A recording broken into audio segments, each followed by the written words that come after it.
Okay, this is a very quick video on how to install Python on Windows. We'll go ahead and launch our browser and search for Python. Typically, the first thing that will come up is python.org. That is the site you want to download it from. And we'll just click on the Downloads button here. We're going to get the most current version. The time of this video, that was 3.9.6. You can see that that finished downloading.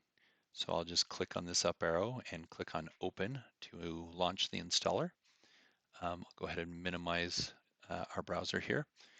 There is an option here. It says Add Python to the path. We'll want to click on that. The only time you wouldn't want to do that is say you have multiple versions or whatever. But for this video, we're going to click on that.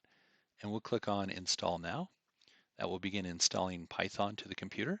I will pause the video while that installs.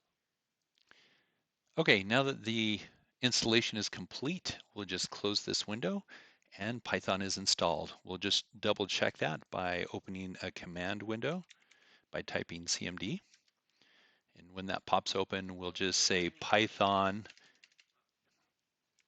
and that will pop open the version that we're currently running, 3.9.6. And since we're in Python right now, we'll just do a quick test.